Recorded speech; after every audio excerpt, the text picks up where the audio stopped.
Yes भूमिका। Yes ma'am. What is brush border cuboidal epithelium, ऐसा question दिया था राइट आपने। तो मीन्स कि जो हमारे क्यूबॉइडल एपिथेलियल सेल्स होते हैं, जब उनमें minute means very tiny finger like protections form होने लगते हैं, मीन्स उन्हें हम माइक्रोविलाई भी कह सकते हैं। तो उनके जो सरफेस होते हैं, ये एपिथेलियल सेल्स के ऊपर के जो सरफेस होते हैं, तो जब ये जो माइक्रोविलाई उनके ऊपर आने की शुरुआत होती, तो वो जब न्यू फॉर्मेशन होती है, उसे कहा जाता है ब्रश बॉर्डर क्यूबॉइडल एपिथेलियम। तो ये जो मीन्स हमारे जो नेफ्रॉन होते हैं, नेफ्रॉन में पीसीटी होता है, that is proximal convoluted tubule. तो ये पीसीटी होता है, उसको जो हमारे simple cuboidal brush border epithelial जो होते हैं, वो पीसीटी को लाइन मतलब प्रोटेक्ट किया होता है उन्होंने। उसकी वजह से जो पीसीटी की जो रीएब्जॉर्प्शन की कैपेसिटी है, वो इंक्रीज हो जाती है। Okay, good good. Yes Samriddhi, any other answer? Yes ma'am. Ma'am जो लेयर में माइक्रोविलाई होता है ना, तो उसको ब्रश बॉर्डर क्यूबॉइडल एपिथेलियम बोलते हैं। और वो टॉल एंड स्लेंडर सेल से बना हुआ होता है, और उनका न्यूक्लियस जो होता है ना, वो बेस में होता है, प्रेजेंट होता है। और वो स्टमक में, इंटेस्टाइन में और बाइल डक्ट में भी प्रेजेंट होता है। Okay, good good. Okay Akshata, do you have any other answer? Yes. Yes please. ये small intestine and glandular tissue और किडनी ट्यूब्यूल्स में प्रेजेंट होते हैं, और वो इंक्रीज करते हैं surface tension of several times. Okay okay, anyone else? और किसी को कोई लगता है कुछ extra answer? Yes Sanika. Yes ma'am, हमारी किडनी का जो स्ट्रक्चरल एंड फंक्शनल यूनिट होता है ना, नेफ्रॉन, उसमें जो पीसीटी होते हैं, that is proximal convoluted tubule, उसमें एक स्पेस होता है, फ्री स्पेस, उसे कैप्सुलर स्पेस या यूरिनरी स्पेस भी बोलते हैं। तो उस स्पेस में ये माइक्रोविलाई प्रेजेंट होते हैं, जो कि ब्रश लाइक स्ट्रक्चर होता है, and due to this microvilli the surface area is increase, so PCT can absorb some important material from the urine, and these microvilli are brush-like structure, so it is called as brush border cuboidal epithelium. Okay, very good. Sidra, yes. Ma'am, just a small point. It is a form of cuboidal epithelium tissue. Okay, good good. Basically इसका function किसी को समझ में आया? क्यों brush bordered formation हो रहा है, मींस क्यों विलाई एंड माइक्रोविलाइज फॉर्म हो रहे हैं? Why so? To increase the surface area for absorption. Very good very good. So basically हमारे इनका लोकेशन अगर आप नोटिस करोगे, where they are abundant, mostly intestine and your PCT means in your nephrons. तो basically इनका presence वहां पे क्यों है? क्योंकि मैक्सिमम एब्जॉर्प्शन की रिक्वायरमेंट, जो राइट मिनरल्स, राइट न्यूट्रिशन मिलेंगे, वो उसी लोकेशन पे है। वो इसी लोकेशन पे होने की वजह से एब्जॉर्प्शन ज्यादा से ज्यादा हो सके एट अ टाइम, इसीलिए ये जो क्यूबॉइडल एपिथेलियम्स है उनका मॉडिफिकेशन हो जाता है। It was just a simple point and very easy point, that's why I gave the क्या बोलते हैं कि homework, this homework for everyone. Okay, so कल हमने कहां तक पढ़ा था? I think epithelial in general हमने खत्म किया था, ग्लैंडुलर एपिथेलियम कहा था आपको पढ़ने के लिए। Have you all read about it? Glandular epithelium थोड़ा बहुत कुछ समझ में आया? Yes ma'am. Okay, so basically आज हमें ग्लैंडुलर एपिथेलियम स्टार्ट करना है। Okay Bhumika, first of all you tell me कि आपको क्या क्या समझ में आया, इन ब्रीफ बताओ, even short, in shortest form. Ma'am means उसके लिए मैंने हाथ ऊपर नहीं किया था, एक अलग रीजन। ओके यस मैम, आपने एक बार बताया था ना कि आप जब रिसर्च कर रहे थे तो आपके पास कुछ फोटोज थे, आप वो दिखाने वाले थे। Yes correct. एक्चुअली अभी हमारा सेल वाला यूनिट नहीं आ रहा है। आई एम प्लानिंग कि जैसे सेल यूनिट आएगा तो मैं आपको सिंगल सेल्स और आपको कुछ पैथोजेंस एक्चुअली मुझे दिखाने थे, means how certain pathogen appears, तो वो फोटोज मैं आपको दिखाती हूँ विच आई हैव कलेक्टेड, जो मेरे काम की वजह से मैंने कलेक्ट किया था। रेस्ट बाकी फोटोज तो इंटरनेट पे आपको बहुत ही मैग्नीफाइड और इलेक्ट्रॉन माइक्रोस्कोप के अंडर काफी मैग्नीफाइड फोटोज मिल जाएंगी, बट समथिंग नेचुरल कि अगर आप रियल टाइम लैब में काम कर रहे हो तो आपको कैसी चीजें दिखती हैं, I will definitely show you. So जैसे ये चैप्टर खत्म होगा, we have to finish up with the unit cell unit, so then I will explain the very first thing I'll do, means maybe end of this session also I will show you all the pictures. Okay, basically जो glandular epithelium है, it means कि gland formation, means what, the basic principle secretion, यही main function है, यही important activities है, secretion of what, secretion of hormones, maybe secretion of important enzymes, maybe digestive enzymes के लिए glands की requirement है, secretion of certain mucus जो हमारे नेजल पैसेज में होता है, म्यूकस जो हार्मफुल बैक्टीरियाज और जर्म्स है उनको ट्रैप भी करते हैं, that is one thing. Then certain lubricants, yes, saliva, right, secretion of saliva, और other bodily fluids you can say, जहां पे जरूरत होता है। सिक्रीशन ऑफ बॉडीली फ्लूइड्स में आप ऑयल, मिल्क और एनी अदर पार्ट्स आप कह सकते हो, इस टाइप के सिक्रेशंस की रिक्वायरमेंट है। तो जहां भी लिक्विफाइड फॉर्म में अगर सिक्रेशन की रिक्वायरमेंट होती है, you can consider sweat also. So इस टाइप के अगर सिक्रेशन की रिक्वायरमेंट हो रही है, वहां पे क्या होगा, इंपॉर्टेंट चीज, ग्लैंड्स प्रेजेंट होंगे। अभी ग्लैंड्स में क्या क्या प्रेजेंट होते हैं, फर्स्ट ऑफ ऑल इंपॉर्टेंट चीज होता है गॉबलेट सेल, जो आपको कल ही बताया था। यानी वो चीज क्या करेगा, गॉबलेट सेल कैरी करेगा, इन सबको पहले इकट्ठा करना जरूरी है या उसका फॉर्मेशन करना जरूरी है। तो उसके लिए हमें क्या चाहिए, एक होल्ड करने के लिए एक सेल्स चाहिए, नॉर्मल सेल से नहीं हो पाएगा, so that is why we call it goblet cell. दूसरी चीज क्या, एक पैसेज और पाथवे चाहिए जिसको हम बोलते हैं duct. So these two combinedly form gland. किसी किसी में डक्ट होता है, किसी किसी में डक्ट नहीं होता है, ये कंप्लीटली ऑप्शनल है, it is not at all compulsory, but goblet cell is always compulsory, क्योंकि चीजों को इकट्ठा करना है, that is going to be always compulsory. तो ये हो गया about our glandular epithelium, means हमारे ग्लैंड से रिलेटेड। अभी ये एपिथेलियल क्यों, एपिथेलियल इसीलिए चाहे वो इनर मोस्ट हो या आउटर मोस्ट लेयर हो, हमारे एपिथेलियल सेल ही सबसे ऊपर है, means the last limit is our epithelial tissue only. तो एपिथेलियल टिश्यू है तो मॉडिफिकेशन भी किसका होगा, एपिथेलियम का ही होगा, that is the main reason. अब दूसरी चीज, जो हमारे ग्लैंडुलर एपिथेलियम होते हैं वो दो टाइप के एपिथेलियम टिश्यू से बने हुए हैं। फर्स्ट इज कॉल्यूमिनर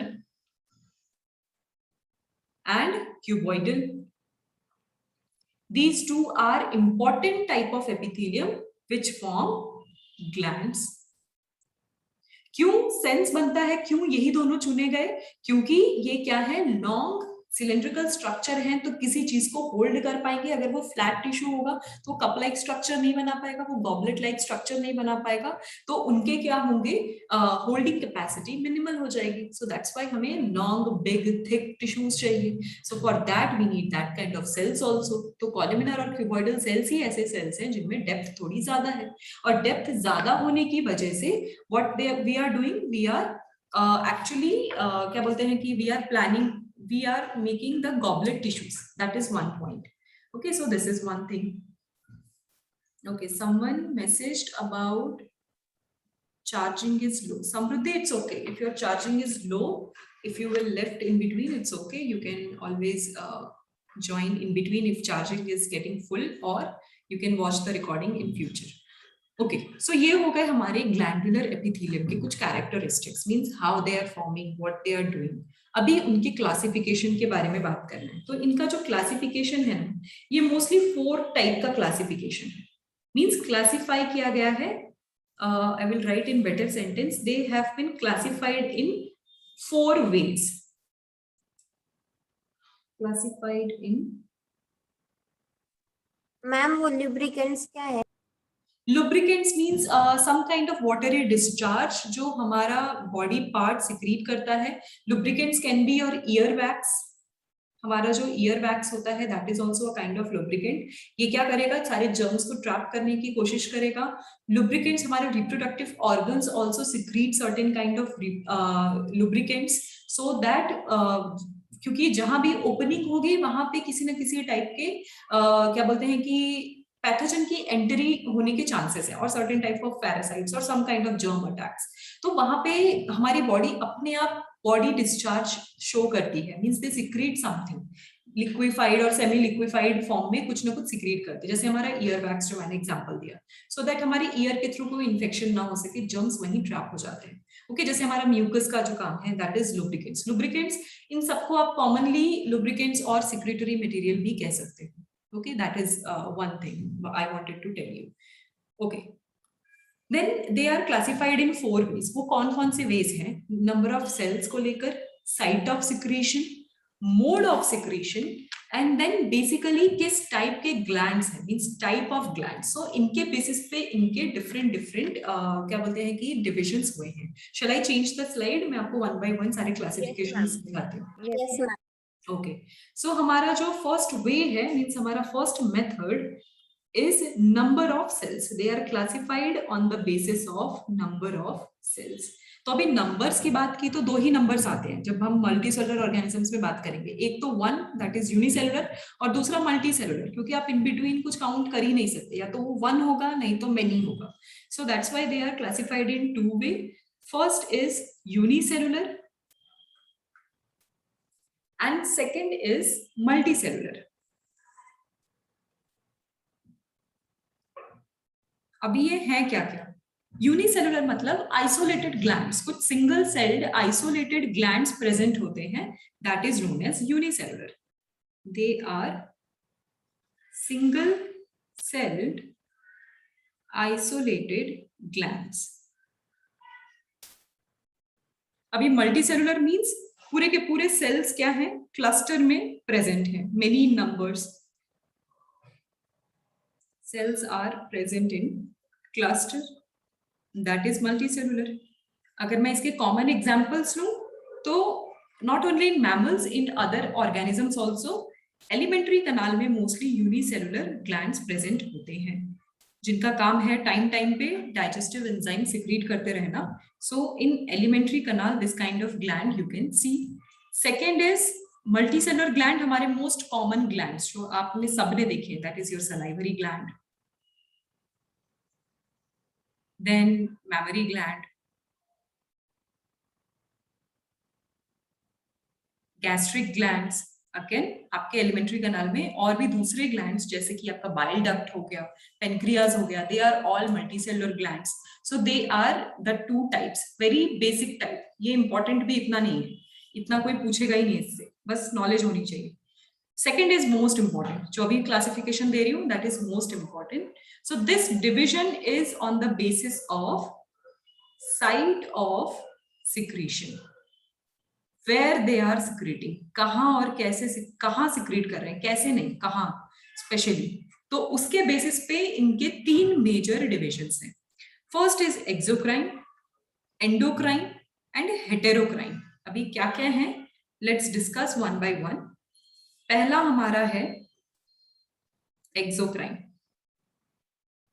एक्सोक्राइन मतलब it is opening into either internal or external surface directly। मतलब इंटरनल, अगर हमारी कोई बॉडी कैविटी, कोई बड़ा पाइप या कोई ट्यूब है उसमें डायरेक्टली ओपन हो गया, या फिर हमारी बॉडी के थ्रू जो ओपन हो जाए, बॉडी के आउटर सरफेस पे जो डायरेक्टली ओपन हो in large surface, that is exocrine.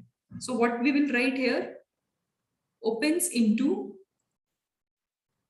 internal or external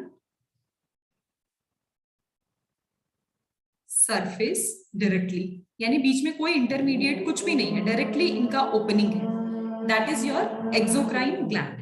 okay, example अगर मैं इसका लूं, so first is mucus, then salivary gland. ये सब डायरेक्टली सलाइवरी आपके माउथ में डायरेक्टली ओपन हो रहा है।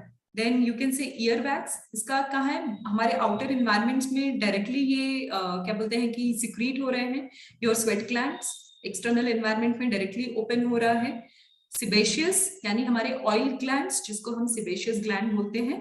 If you will touch your knows, और आपका जो चीक है उसके आसपास आपको ऑयली ऑयली फीलिंग आती है around your nose also, that is why, because हमारे ऑयल ग्लैंड्स वहां पे प्रेजेंट होते हैं। That is known as sebaceous gland. You can all write oil in the bracket. Then mammary gland, females में, that is also opening in the environment directly. Okay, और digestive glands जो कि हमारे big elementary canals और tubes में directly open हो जाते हैं. These kind of glands are known as exocrine. सबको ये समझ में आया? Yes, ma'am. Yes, ma'am. Okay, shall I change the slide? Yes, ma'am. Okay, तो हमारा second type है B, that is endocrine. अभी जो आप सोच रहे हो वही एंडोक्राइन का भी मीनिंग है. इट मींस एंडोक्राइन जो है वो छोटे एरिया में सिक्रीट कर रहा है, ओपन हो रहा है. इट मींस कि वो इधर टिश्यूज और हमारे ब्लड में सिक्रीट होगा या ओपन अप होगा. That is endocrine gland. So basically they are ductless. They are ductless glands. इनमें डक्ट्स प्रेजेंट नहीं होते. डायरेक्ट गॉबलेट सेल्स जो हैं they secrete into tissue or blood. That is your endocrine gland. दूसरा, इसका example दूं तो एंडोक्राइन सिस्टम याद आ रहा है कुछ? नर्वस सिस्टम का थोड़ा थोड़ा. नर्वस सिस्टम का एंडोक्राइन सिस्टम होता है. इट मींस जो सारे हॉर्मोन्स को बैलेंस करता है. और हॉर्मोन्स कहाँ सिक्रीट किए जाते हैं? In the blood. So all your hormone secreting glands are endocrine gland. अभी समझ में आया endocrine? Yes yes. Messenger system, endocrine gland. Correct correct, your messenger. तो जब आप फ्यूचर में नर्वस सिस्टम पढ़ोगे तो एंडोक्राइन जब भी पढ़ो तो याद आ जाना चाहिए, हमने टिश्यू में भी पढ़ा था. Okay, that is the endocrine part. See, अब एक्सो और एंडो दोनों ही साथ में आ जाएंगे तो उनको क्या बोलेंगे? कॉम्बो यानी हेटेरोक्राइन, यानी both combination. So it is what? It is combination of exo and endo. That is one thing. अभी इसके एग्जाम्पल्स ऐसे कौन से हैं जिनमें डक्ट होता भी है, डक्ट नहीं भी होता है, वो सरफेस पे भी ओपन होता है एंड ब्लड में भी ओपन हो रहा है. So the very first is thyroid gland. Thyroid gland actually thyroxine hormone secrete करता है जो कि ब्लड में भी सिक्रीट होता है एंड एलिमेंट्री कनाल में भी, क्योंकि इसका मेजर काम है सॉल्ट बैलेंस करना. Then pancreas. Pancreas digestive enzymes भी सिक्रीट करता है और साथ ही साथ इंसुलिन हार्मोन भी सिक्रीट करता है. Then adrenal gland, similar work इनका भी है, ग्लूकागॉन एंड एड्रिनलिन हार्मोन. तो मिनरल्स भी बैलेंस करवा रहे हैं किडनी के अंदर सिक्रीट करके एंड डायरेक्टली ब्लड में सिक्रीट करके या ओपन एनवायरनमेंट में हार्मोन भी सिक्रीट कर रहे हैं. That is one important part. So this is how these क्या बोलते हैं कि glands are divided based on the site of secretion. Everyone understood? Yes, ma'am. Okay, अभी नेक्स्ट हो गया, ये तो हो गया साइट ऑफ सिक्रीशन. हमारा नेक्स्ट मेथोडोलॉजी होगा मोड ऑफ सिक्रीशन, यानी उनका बेसिकली वो किस मोड में सिक्रीट करेंगे, यानी कैसे सिक्रीट होंगे वो. ये तो हो गया कहाँ. अब हमें देखना है कैसे, कि अगर टाइम आता है तो वो कौन सी मेथोडोलॉजीज अप्लाई करेंगे. उसके बेसिस पे अगेन 3 पार्ट्स में डिवाइडेड है. So the very first is holocrine. Holocrine मतलब जैसा ये साउंड कर रहा है ना वैसा ही काम है. होल मीन्स सब कुछ एक साथ, that is whole, entire. So this is what holocrine means, यानी पूरा का पूरा सेल रप्चर हो जाता है और अपना मटेरियल सिक्रीट करने के बाद खुद खत्म हो जाता है. Means it dies after that. That is holocrine. So the explanation is entire cell dies after secretion. That is holocrine. Example लूं तो very famous sebaceous gland, यानी हमारा oil gland. It ruptures all the time. हमेशा वो rupture होता है और वापस से फिर से नया gland बन जाता है. Okay, so whole means everything and पूरा का पूरा ग्लैंड क्या हो रहा है, अपना प्रोडक्ट सिक्रीट करने के बाद यानी अपना काम करने के बाद खुद भी मर जाता है, साथ में खुद भी डिजेनरेट हो जाता है, दैट इज होलोक्राइन। एंड फिर से जो दूसरे सेल्स हैं यानी एपिथेलियल सेल्स, उनमें फिर से मॉडिफिकेशन होता है और नए सेबेशियस ग्लैंड बनते हैं। सबको ये बात समझ में आई? Yes ma'am. मैम। ओके, मतलब जनरेशंस ऑफ ग्लैंड्स मिलेंगे। एक जनरेशन हुआ, बना, उन्होंने अपना काम किया, they died, and then next cell is appearing. Okay, that is holocrine. Similarly second यानी B part, right, merocrine. Merocrine को हम इपोक्राइन भी बोलते हैं। मीरोक्राइन बेसिकली इपोक्राइन बोलते हैं। This is also one type.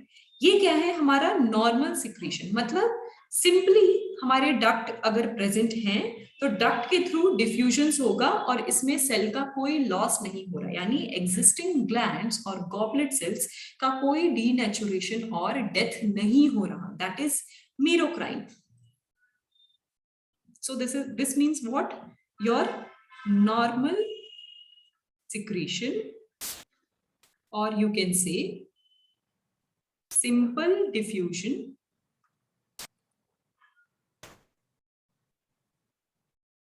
without losing any cells. That is your merocrine या epocrine. Example, sweat glands. That is one thing. Then see, last is apocrine. अभी देख लो, यहां पे होता है confusion, epo and apo, these two are different part. Epo अगर याद नहीं हो रहा तो मीरो याद रख लो, मीरोक्राइन, इसीलिए मैंने एक और नया वर्ड दे दिया ताकि आपको थर्ड हमेशा याद रहे। अभी एपोक्राइन का मीनिंग क्या है, मीन्स क्यों ये इससे अलग है और क्यों आपको याद रहना चाहिए। एपो जो रीजन है, नेम है, that has come from apical region, यानी टिप, किसी भी चीज का टिप जो होता है that is apices, apical part. So उसीलिए इसको एपोक्राइन बोलते हैं। क्यों? क्योंकि इसका काम ही वैसा है। क्या काम है कि इसका जो भी सिक्रीटरी प्रोडक्ट है वो सिक्रीटरी प्रोडक्ट एपिकल पार्ट यानी उसके टिप पे एक्यूमुलेट हो जाता है और टाइम आने पे वो पार्ट थोड़ा रप्चर होगा एंड चीजें सिक्रीट आउट होंगी वहां से और वाया डक्ट वो पास ऑन होंगी। यहाँ पे कैसा है, नॉर्मली जो पार्ट बनता गया वो एक्यूमुलेट नहीं हो रहा है, वो सिक्रीट आउट हो रहा है inside, outside the cells, outside the goblet cells और may be outside the gland. Apocrine में क्या हो रहा है कि वो पहले एक्यूमुलेट होता है, एक्यूमुलेट होने के बाद रेस्ट करता है, फिर जाके सिक्रीट करता है जब टाइम आएगा तब। So they believe in storing basically. So here what you can write, secretory product accumulate at apical region, that is basically apocrine. Example do, so mammary gland, memory gland में पहले milk accumulate होता है यानी उसका production पहले होगा, accumulation होगा and then signal मिलने पे सिक्रीट आउट होगा from the body, outside the body. Okay, this is one of the important part. So this is based on the mode of secretion, how glands are secreting their products. Okay, everyone understood the third type? Yes ma'am. Yes, ma'am. Okay, fourth one बहुत important, बहुत easy है actually. Yes. मीरोक्राइन समझ में नहीं आया। मीरोक्राइन basically simple diffusion बच्चे, means suppose this is your goblet and this is your duct, और क्या हो रहा है, अगर यहाँ पे सिक्रेटरी मटेरियल एक्यूमुलेट हो रहा है, मींस कोई भी जो भी प्रोडक्ट है, फॉर एग्जांपल एंजाइम, हार्मोन्स और anything, if they are producing, तो वो थ्रू दिस डक्ट टिश्यूज में जा रहे हैं या फिर आउटसाइड द बॉडी जा रहे हैं और सिंपल डिफ्यूजन मेथड से बाहर सिक्रीट आउट हो रहे हैं। जबकि यहाँ पे सिंपल डिफ्यूजन के साथ साथ क्या हो रही है, ट्रेजेडी हो रही है। यहाँ तो पूरा का पूरा सेल डेथ हो रहा है, पूरा का पूरा सेल मर जा रहा है, और यहाँ पे पहले खुद को स्टोर करेंगे एंड देन बाहर सरफेस में एंट्री देंगे। समझ में आया डिफरेंस? यहाँ पे नॉर्मल सिक्रीशन जैसा होता है, चीजें जैसे आप पंप करते हो, फॉर एग्जांपल आपका मोटर अगर चल रहा हो तो आपके पंप से कैसे, अगर आप नल ऑन किया तो जैसे जैसे पानी उठेगा वैसे वैसे आपके नल से बाहर भी आ जाएगा, that is the normal method. But अगर आप उसको बहुत देर तक स्टोर कर रहे हो यानी रेगुलर आप टंकी में पानी स्टोर कर रहे हो एंड टाइम आने पे आप उसको ओपन कर रहे हो as per your requirement, that is apocrine. And आपका पूरा टंकी ही ब्लास्ट हो गया और ब्लास्ट होके पूरा पानी आपको मिल रहा है, इट मीन्स योर होलोक्राइन। बात समझ में आई? Understood? Yes Samriddhi, any questions? Ma'am मुझे वही पूछना था कि वो सेल डेड क्यों हो जाता है? वो डेड बच्चों में डक्ट नहीं होता, दे आर डक्टलेस बेसिकली। तो पूरे के पूरे सेल को पार्टिसिपेट करना पड़ता है अपनी चीज को वहां तक पहुंचाने के लिए, दैट्स व्हाई दे डीजेनरेट, क्योंकि they are like balloons. Balloon में कोई चीज जरूरत से ज्यादा भरेंगे तो बाद में वो रप्चर हो जाएगा, फट जाएगा। तो सिमिलरली वैसा होता है। बट क्या होता है कि फिर से नए एपिथेलियल सेल्स मॉडिफिकेशन के साथ रेडी रहते हैं, ऐसा है, इनका काम ही ऐसा है। इसलिए ये रीजन ये भी है कि मोस्टली ये बॉडी का वेस्ट मटेरियल सिक्रीट करते हैं, that is also one of the reason. Yes, ma'am. Okay. Ma'am, is there any damage to cell by these modes of No, they only damage themselves. खुद को ही बस मारते हैं और आसपास किसी को कोई फर्क नहीं पड़ता है इसमें। Okay, shall I change the slide now? Yes, ma'am. Yes, ma'am. So basically ये था हमारा all three major types। एक और टाइप ऑफ ग्लैंड्स के ऊपर है but not so important, star mark करना है आपको। दो, मोड ऑफ सिक्रीशन एंड दूसरा साइट ऑफ सिक्रीशन। यही दो टाइप्स हैं जिन पे सबसे ज्यादा क्वेश्चंस पूछे जाते हैं। अभी इस पे इतने क्वेश्चंस पूछे नहीं जाते, सो दैट इज व्हाई मैं उन दोनों पे सबसे ज्यादा फोकस किया है। इस पे मैं फोर्थ वाले पे और फर्स्ट वाले पे इतना फोकस नहीं किया। सो टाइप ऑफ ग्लैंड यानी simple and compound, that is the last type. तो अभी हमारा फर्स्ट है सिंपल।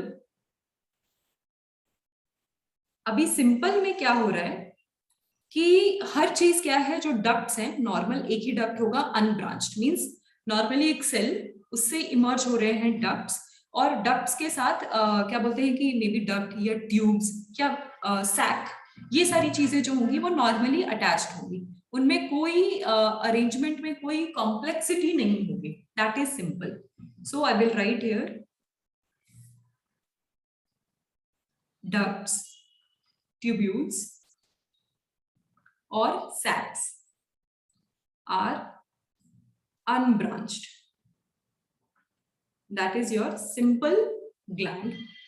कंपाउंड में क्या है, यही तीनों चीजें क्या होंगी, ब्रांच्ड, यानी इनके डेंस नेटवर्क में भी इनमें सुपर कॉइलिंग रहेगी, या फिर कॉइल के अंदर कॉइल्स रहेंगे, या फिर एक डक्ट के साथ साथ दो तीन डक्ट्स और भी इमर्ज हो रहे हैं एक ही पॉइंट से, that is the branch form. So ducts, tubules or sacs are branched, that is the compound form। okay, ये एक चीज हो गई। दूसरा, इनके एग्जाम्पल्स अगर मैं बोल दूं कि ये कहाँ कहाँ प्रेजेंट होते हैं, सो इनका लोकेशन बेसिकली ह्यूमन के साथ साथ मैं दूसरे ऑर्गेनिजम्स का भी लूंगी। So they are present in the intestine of all the organisms, mostly सारे vertebrates के intestine में होता है। and then frog skin, क्योंकि जो sacs होते हैं ना, sacs मतलब alveoli like structure, ठीक है, pouch like structure present होते हैं, so they are present on the skin of frog। क्यों? क्योंकि उनकी skin को क्या करना होता है, respiration। याद आ रहा है? उनका respiration उनका skin perform करता है maximum time, so that is the reason कि इनका वन ऑफ द एग्जाम्पल में मैंने यहाँ पे लिया, sac like structure, pouch like structure, यानी एयर बैग्स जरूरी होते हैं, दैट इज वन ऑफ द रीजन। दूसरा कंपाउंड यानी ब्रांच्ड फॉर्म। अभी ब्रांच्ड किनके पास होगा, जिनके पास जरूरत से ज्यादा काम हो गया, यानी मल्टीटास्किंग जिनको करना होगा। So one of the important चीज पेनक्रियास। दूसरा सलाइवरी ग्लैंड। सलाइवरी कौन सा, वो भी सब मैंडिबुलर। मैंने कल आपको शायद पैरोटिड ग्लैंड के बारे में बताया था, parotid salivary gland, this is सब मैंडिबुलर। सब मैंडिबुलर यानी आपका लोअर जॉ। हमारे पास दो जॉ होते हैं, एक मैक्सिला जो आपकी नाक के नीचे जो जॉ होता है जो बिल्कुल नहीं हिलता, जिसपे आपके ऊपर के दांत अटैच्ड हैं, दैट इज मैक्सिला, और जिसमें नीचे के दांत अटैच्ड हैं जो हिलता है बात करने के टाइम पे, दैट इज योर मैंडिबल। लिख लो आप लोग, कहीं तो नोट कर लो, ये एक्स्ट्रा पॉइंट है। सो lower jaw is mandible and upper jaw is maxilla। Mandible actually आपके स्कल का लार्जेस्ट बोन भी है, आपके इंफॉर्मेशन के लिए बता दूं, जब स्केलेटल सिस्टम पढ़ेंगे तो मैंडिबल में आप पढ़ोगे कि ये आपके स्कल का लार्जेस्ट बोन है, सबसे बड़ा बोन है एक्चुअली। तो ये जो मैंडिबल रीजन है यानी सब मैंडिबुलर रीजन, यानी इसके अंदर जहां पे मसल्स एंड टिश्यूज हैं उसके अंदर एक सलाइवरी ग्लैंड एम्बेडेड है, और वो सलाइवरी ग्लैंड जो होता है दैट सिक्रीट सलाइवा बेसिकली। तो उसके पास मल्टीपल डक्ट्स होते हैं क्योंकि उसका रीच, उसको बकल कैविटी तक लाने के लिए मल्टीपल ब्रांचिंग की रिक्वायरमेंट है। Okay, that is the reason you will never able to find, आप सोच के देखो, आई एम नॉट श्योर आपको ये फैक्ट पता है कि नहीं, आपको पता ही नहीं चलेगा कि आपके माउथ में सलाइवा एक्चुअली आ कहां से रहा है। There are so many locations क्योंकि मल्टीपल ब्रांचिंग है। आप नोटिस करो, you won't be able to understand कि अरे कहां से एक्चुअली सलाइवेशन हो रहा है properly. It is your mouth, that is a general part, but mouth में कहां, from the tongue, from the cheek, from your gums, कहां से आप नहीं पता कर सकते बिकॉज मल्टीपल ब्रांचिंग है, इनकी छोटे छोटे ब्रांचेस पूरे के पूरे माउथ में प्रेजेंट है। ओके, सो दैट इज वन of the last types. Everyone understood? Yes ma'am. Yes ma'am. Ma'am yes ma'am tubules का मीनिंग नहीं समझ में आया। Tubules means tube like, tubules basically हम बोलते हैं ट्यूब लाइक, यानी डक्ट क्या होता है ना, डक्ट थोड़ा पतला और छोटा साइज का होगा, अगर कोई चीज मोटी और बहुत लंबी सिलिंड्रिकल स्ट्रक्चर कर दो that is tube basically, so that is tubules.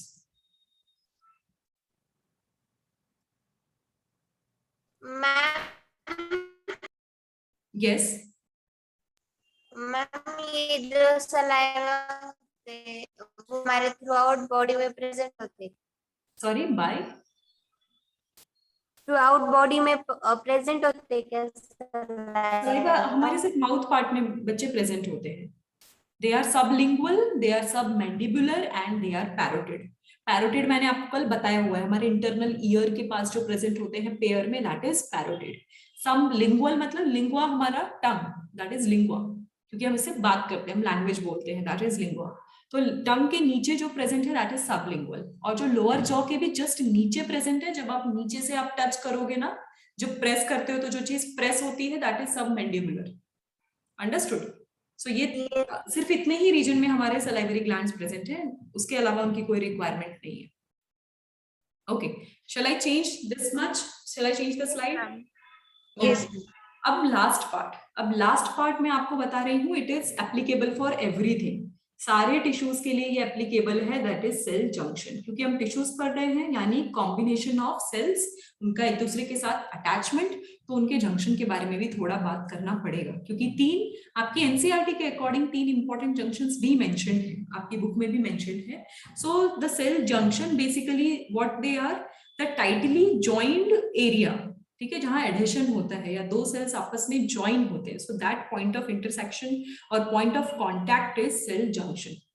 So point of contact of cell, of two cells basically, two cells is cell junction, that is one point. दूसरा, इनके टाइप्स मींस तीन type के junctions present हैं। ये बहुत ही small topic है, it's nothing बहुत ज्यादा टाइम कंज्यूमिंग नहीं है। फर्स्ट इज एडहेरिंग और डेस्मोसोम्स बोल सकते हो, ये वर्ड भी आप सुनोगे। देन हेमीजोम्स भी सुनोगे, हेमीजोम्स ज्यादा नहीं सुनोगे आप, बट सबसे इंपॉर्टेंट वर्ड जो है that is desmosomes, star mark कर रही हूँ, एंड देन एडहेरिंग। अब एडहेर करना मींस किसी को पकड़ के रखना, यानी एंकरिंग, उनको साथ ही साथ अटैच करवाना। So that kind of junction is basically adhering. So anchor junction इनको कॉमनली बोलते हैं, इनका काम है एंकरिंग, चीजों को पकड़ के रखना। Then second type is gap junction, यानी दो सेल्स के बीच में थोड़ा सा इंटरसेलुलर स्पेसेस प्रेजेंट होंगे। सो क्यों होंगे? क्योंकि उनको क्या करना है, कम्युनिकेशन करना है, सब्सटेंसेस और मटेरियल्स डिफ्यूज करने हैं from one cell to another cell, so that is the purpose of communication.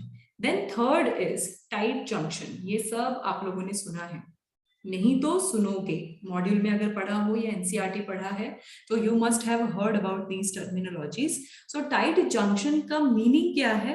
Actually to create barrier. दो चीजों के बीच में बैरियर क्रिएट करना होगा, तो क्या होंगे, सेल्स एक दूसरे के साथ एकदम ही टाइटली पैक्ड हो जाएंगे या फिर सॉलिड मैट्रिक्स सिक्रीट करेंगे ताकि दो चीजों के बीच में कंप्लीटली बैरियर बन जाए। तो to create barrier tight junctions are formed. Understood everyone?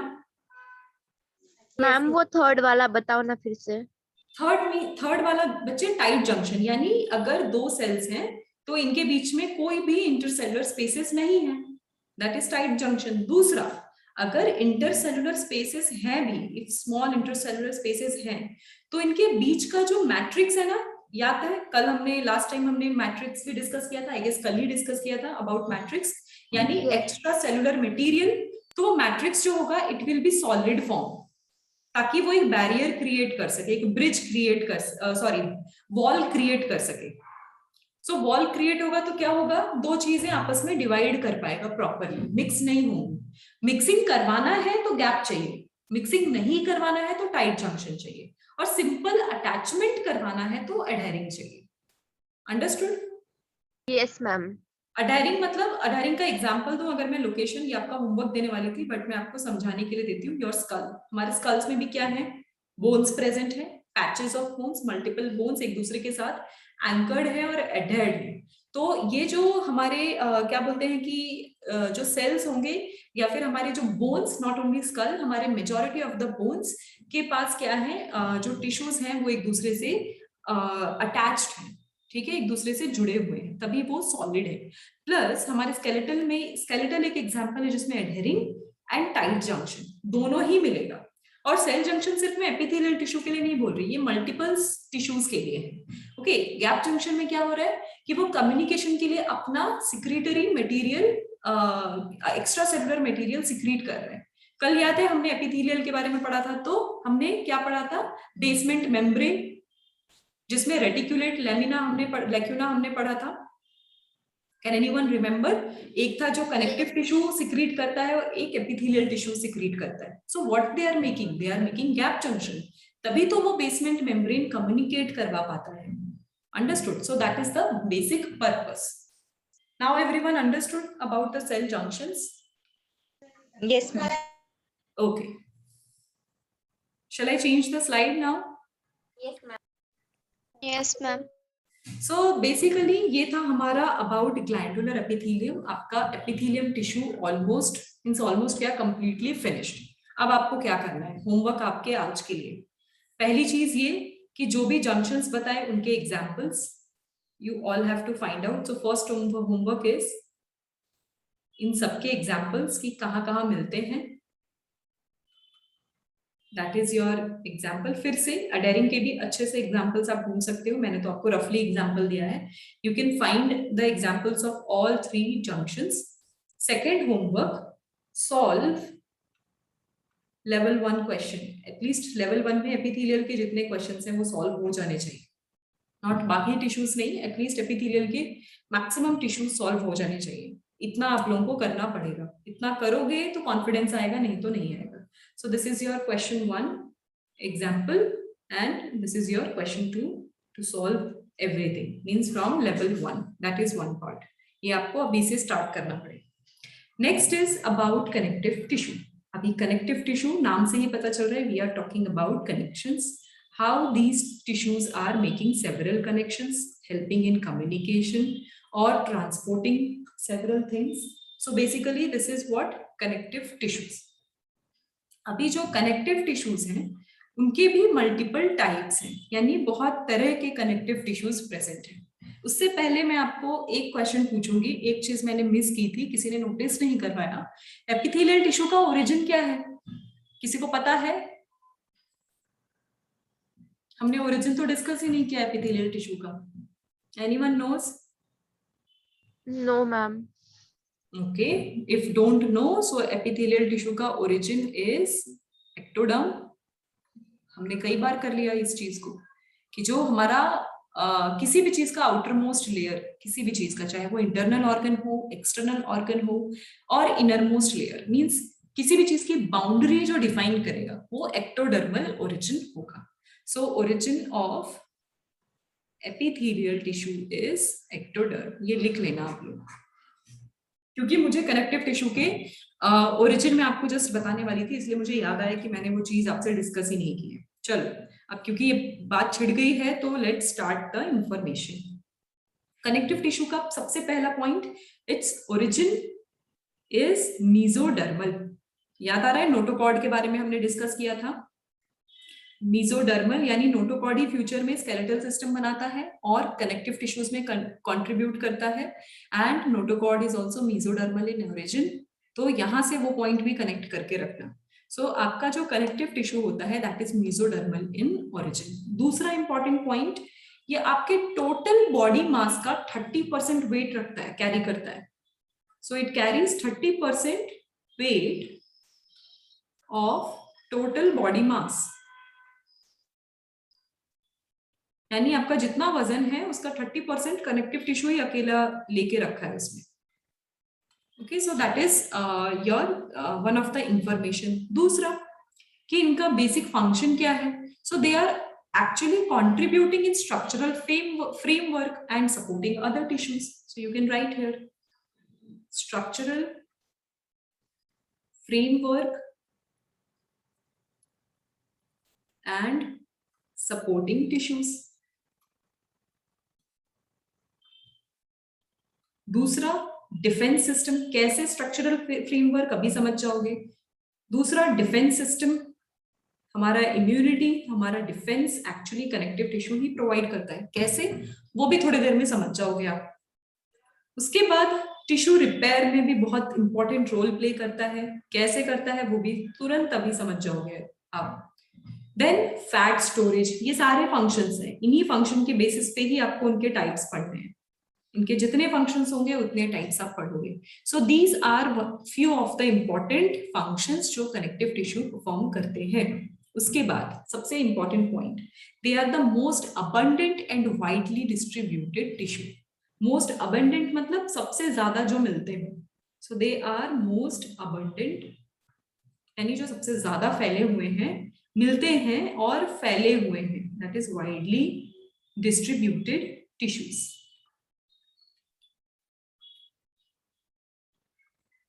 This is what? This is your about information related to connective tissues. अभी टिश्यूज से कई इंफॉर्मेशन के बारे में बात कर ली। उनके कंपोनेंट्स को समझना जरूरी है कि उनके कंपोनेंट्स मींस वो टिश्यू बना किस किस से है। नो डाउट टिश्यू का मीनिंग है number of cells, multiple cells are together and doing one function. ये तो हो गया हमारा जनरल डेफिनेशन। बट क्या सिर्फ सेल्स ही प्रेजेंट होते हैं और कुछ चीजें प्रेजेंट नहीं होती? ऐसा तो नहीं है। हमने कल ही देख लिया कि बहुत सारा एक्स्ट्रा सेलुलर मटेरियल, मैट्रिक्स, ये सारी चीजें प्रेजेंट है। तो वैसा ही कुछ कंपोनेंट हमारी कनेक्टिव टिश्यू में भी होगा। इनफैक्ट इनमें सबसे ज्यादा है, बाकी सब में तो फिर भी टाइट बाइंडिंग्स हैं उनके पास टाइट जंक्शंस हैं। यहाँ पे आपको बहुत गैप जंक्शंस मिलेंगे।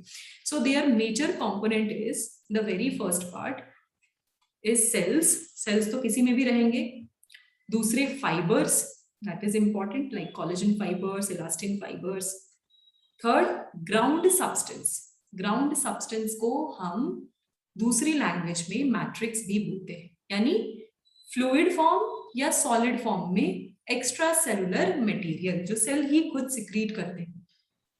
दे आर ईदर सॉलिड यानी बोन हो गया, और अगर फ्लूइड है तो ब्लड हो गया, सेमी फ्लूइड है तो दूसरे आपके एडिपोज टिश्यूज में भी या फिर कार्टिलेजेस, ये सब सारी चीजें बन जाती हैं। So these are the type of matrix which are present and these are the total number of components. So हमारे 3 कंपोनेंट्स हैं in connective tissue, cells, fibres and matrix. ये सबसे इंपॉर्टेंट है।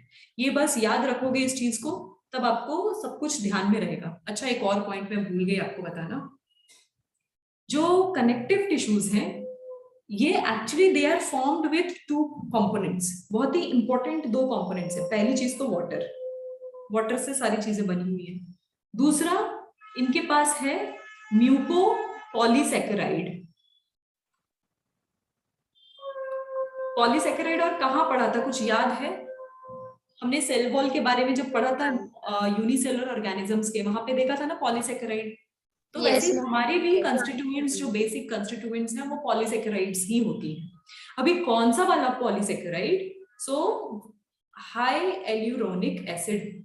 सबने इसका फेस वॉश या क्रीम वगैरह body lotion का एड देखते हो, स्पेशली पिंपल्स वगैरह के लिए, गार्नियर वार्नियर का फेस वॉश का एड दिखाते हैं, उसमें क्या बोलते हैं, हाई एल्यूरोनिक एसिड उसमें रहता है, जो कि हमारी स्किन के डैमेज को रिपेयर करने में हेल्प करता है, स्कार रिमूव करता है, पिंपल से बचाता है। Salicylic acid and hyaluronic acid, right, ऐसे वर्ड सुने होंगे। तो सैलिसिलिक एसिड तो ठीक है, बट हाई एल्यूरोनिक हमारी बॉडी में नेचुरली मिलते हैं। तो ये एक्चुअली हमारे कनेक्टिव टिश्यूज का इंपॉर्टेंट पार्ट है। क्यों पार्ट है? जो मैंने आपको बताया था ना, टिश्यू रिपेयर फंक्शन, उसका कनेक्शन इससे ही है। सो फंक्शंस, टिश्यू कौन रिपेयर करता है? Collagen fibres, that is the part जो मैंने यहाँ पे आपको बताया, फाइबर्स। एंड वही फाइबर्स जो हैं वो हेल्प करते हैं in repairing of the damaged tissue और damaged cells. Understood everyone? Yes ma'am. ये कुछ इंफॉर्मेशन, बेसिक इंफॉर्मेशन जो आप लोगों को कंपलसरी समझनी है, इसमें आप नहीं बच सकते, इतना तो आपको पढ़ना ही पढ़ना है, समझना ही है। ओके, बट नेक्स्ट जो अब मैं बताऊंगी, दीज आर द कैटेगरीज। एक बहुत ही प्यारा सा फ्लो चार्ट बना रही हूँ आपके लिए। तो वो फ्लो चार्ट में हमारे सारे कनेक्टिव टिश्यूज को एक साथ हमें रखना है। ओके, ये चेंज करूं मैं slide? Yes ma'am. Yes ma'am. Yes ma'am. Okay, so हमारा जो कनेक्टिव टिश्यू है बेसिकली ये 3 पार्ट्स में डिवाइडेड है। ये रेफरेंस बुक के हिसाब से उनकी लेबलिंग और उनका नेमिंग अलग अलग किया गया है। आपके मॉड्यूल में ये मेंशन्ड है तो मैं वही आपके लिए यूज करूंगी, अदरवाइज आपके लिए कंफ्यूजिंग हो जाएगा। तो first is proper connective tissue. Proper connective tissue ये हो गया एक। दूसरा सपोर्टिंग, जो नाम लिखा है वही उनका काम है, सपोर्टिंग कनेक्टिव टिश्यू। एंड तीसरा फ्लूइड कनेक्टिव टिश्यू। अभी उनके नाम से ही आप समझ जाओगे कि वो क्या क्या है और किस तरीके से फंक्शन परफॉर्म करेंगे। तो जो प्रॉपर कनेक्टिव टिश्यू है ना, इसमें भी 2 कैटेगरीज इन्वॉल्व है। First is loose connective tissue, जो कि थोड़ा लूजली पैक्ड होते हैं। Then second is dense connective tissue, जो बहुत ज्यादा डेंस है, बहुत ब्रांच्ड है। जो लूज कनेक्टिव टिश्यूज हैं, इनमें फर्दर 2 पार्ट्स में इनको डिवाइड किया गया है। फर्स्ट इज एरियोलर एंड दूसरा है एडिपोज। एडिपोज यानी आपका जो फैट स्टोर करते हैं, that is adipose. And areolar basically जो थोड़े से लूज होते हैं, हमारी स्किन के नीचे जस्ट प्रेजेंट होते हैं हमारी स्किन को सपोर्ट करने के लिए, दैट इज एरियोलर। ये हो गया एक चीज। दूसरा डेंस, हमारा जो डेंस कनेक्टिव टिश्यू है वो भी 2 पार्ट्स में डिवाइडेड है, एक regular and irregular. So basically जो रेगुलर और इरेगुलर पार्ट है ये क्या बना रहे हैं, ये बेसिकली फाइबर्स, हमारी बॉडी के जो डिफरेंट टाइप के आप फाइबर्स के बारे में पढ़ोगे, वो सारी चीजें आप डेंस में ही पढ़ोगे। रेगुलर और इरेगुलर उनका अरेंजमेंट का टाइप है कि how they are arranged, that is the dense connective tissue. दूसरा डेंस इसलिए भी बोल रहे हैं क्योंकि इसमें फाइबर्स बहुत ज्यादा है। लूज कनेक्टिव टिश्यू में फाइबर्स इतने ज्यादा नहीं है, डेंस में फाइबर ज्यादा है, और वो ज्यादा होने की वजह से उनका जो पैकिंग है वो that is the densely packed one, that is one part. Second, supporting connective tissues, यानी हमारी बॉडी को, हमारे सारे सिस्टम्स को सपोर्ट करने के लिए जो बने हैं, that is supporting. So that supporting is of 2 type again. First is bones, important, and second is cartilages. तो बोन्स एंड कार्टिलेजेस जो हैं वो क्या कर रहे हैं, इनके मैट्रिक्स सॉलिड और सेमी सॉलिड के फॉर्म में है, टफनेस दे रहे हैं हमारी बॉडी को, ताकि हमारी बॉडी को एक स्ट्रक्चरल सपोर्ट मिल सके और मैकेनिकल सपोर्ट भी मिल सके, that is their function. Then last is fluid tissue. अभी फ्लूइड टिश्यू तो आपको अब इजीली समझ में आ गया कि मैं किसके बारे में बात कर रही हूँ। फ्लूइड मतलब ओनली 2 फ्लूइड्स हमारी बॉडी में प्रेजेंट है, one is blood and another one is lymph. तो जो ब्लड है वो क्या कर रहा है, ट्रांसपोर्टेशन में, पहले तो सारा का सारा न्यूट्रिशन ब्लड में डिसॉल्व है, पहली चीज ये, एक जगह से दूसरी जगह मैसेज प्रोवाइड करता है, हार्मोन लेके चलता है, देन आपका इंपॉर्टेंट एंजाइम्स डिसॉल्व होते हैं, बहुत सारी दुनिया भर की सब चीजें आपके ब्लड में है, दैट इज वन थिंग। तो यानी 2 सेल्स के बीच में या 2 लोकेशंस के बीच में जो ट्रांसपोर्टेशन है वो कौन करवाता है, दैट इज ब्लड। ये एक हो गया। दूसरा लिम्फ आपका इम्यूनिटी सिस्टम, आपका जो white blood cell dominant system होता है, दैट इज लिम्फ, जो हमारे ब्लड सिस्टम के पैरेलली चलते रहते हैं, दैट इज लिम्फेटिक सिस्टम। यही हमें इम्यूनिटी कराते हैं, तभी मैंने कहा था आपको डिफेंस सिस्टम, ठीक है। स्ट्रक्चरल फ्रेमवर्क एंड सपोर्टिंग कौन करेगा? सपोर्टिंग टिश्यू करेगा। टिश्यू रिपेयर में कौन हेल्प कर रहे हैं? आपके प्रॉपर टिश्यूज, फैट स्टोरेज भी प्रॉपर टिश्यूज। देन ट्रांसपोर्टेशन जो काम करवा रहे हैं that is done by fluid tissue यानी आपका ब्लड। तो वन बाय वन ये सारे आपके कनेक्टिव टिश्यूज के फंक्शंस हैं। ये अभी हमें एक एक करके सब कुछ पढ़ना है। ओके, इट्स नॉट कि मैं ओरली बोल दिया तो यहीं पे खत्म हो गया। ये फ्लो चार्ट आपकी अंडरस्टैंडिंग के लिए था। सबको ये बात समझ में आई? Yes ma'am. ओके, तो आप लोग को फोकस अब क्या क्या करना है देख लो। मैं इंपॉर्टेंट चीजें मार्क कर रही हूँ। This is important, this is important. मैं इनके सब कैटेगरीज को इंपॉर्टेंट नहीं बोल रही क्योंकि सब कैटेगरीज क्या है, वन वन लाइन है। जनरल आपको लूज एंड डेंस का आइडिया होना चाहिए। दिस इज जितने स्टार्स होंगे मतलब उनपे उतना ज्यादा फोकस करना है। ये हो गया इंपॉर्टेंट, ये हो गया एक चीज। तो इसमें ज्यादा फोकस करने वाली तीन चीजें हैं और मीडियम फोकस करने वाली तीन चीजें। बात समझ में आई? और इसलिए जिसपे ज्यादा फोकस किया है उसकी हम इन डिटेल पढ़ाई भी करेंगे। बाकी सारी चीजें हम सुपरफिशियली डेफिनेशन एंड लोकेशन बस इतना ही देखेंगे। एवरीवन अंडरस्टूड यहाँ तक? Yes ma'am. मैम। तो अभी क्या करो, अभी लोड्स ऑफ इंफॉर्मेशन आपको मिला है, absorb the information. Let's have 5 minutes of break. 5 minutes के बाद आप लोग हम फिर से मिलते हैं। तब तक अगर कोई डाउट है तो please mention in the chat.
Okay, everyone, are you there?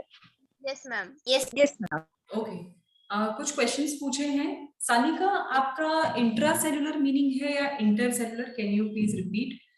Intra means cell के अंदर Intercellular. और इंटर मीन्स सेल के बीच में। तो अगर सेल के बीच में स्पेसेस की बात करें, यानी दो सेल्स के बीच में स्पेसेस की बात करें, तो डेफिनेटली दोनों सेल्स के बीच में स्पेस होता है, तभी तो वो चीज लिक्विड होगी ना। अगर सेल्स के बीच में स्पेस होगा तभी तो वो लिक्विड फॉर्म में आएगा। So it is present in connective tissue.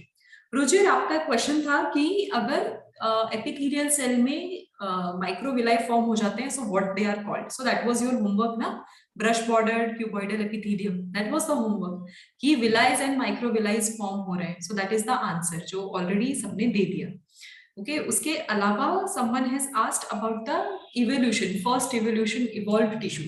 Akshata, आप बोल सकते हो, क्योंकि अगर हम फर्स्ट एनिमल्स की बात करें, suppose if I talk about first multi cellular organisms, that is our porifera. अभी हमारे पॉरीफेरा में हमने क्या देखा कि एपिथेलियल टिश्यू है, वो तो मेंशन किया गया था, बट बाकी सारे सिस्टम्स इतने एक्टिव नहीं थे, इसीलिए उनके पास क्या था, water canal system.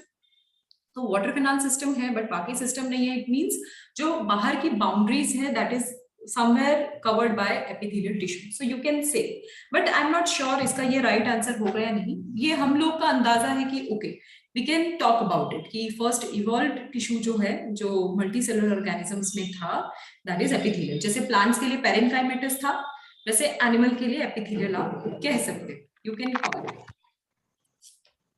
okay। Then अक्षता, clumps means cluster, means कोई भी चीज एक साथ जो होते हैं ना, that is clumps। कोई भी चीज एक साथ जुड़ जाती है, उनका क्लस्टर बन जाता है, दे आर ग्रुप टुगेदर, सो उसको हम क्लम्स बोलते हैं। Okay, anyone in the class, उन्होंने क्वेश्चन है सानिका का अबाउट स्टीरियोसिलाई सीलिया सॉरी एंड काइनोसीलिया, इनके बारे में। Has anyone read it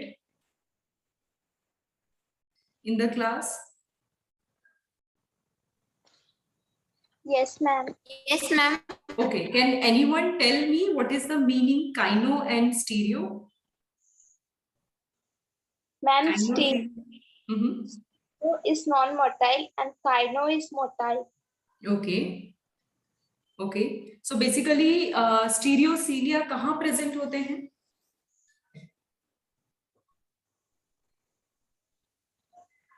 Do you know anyone?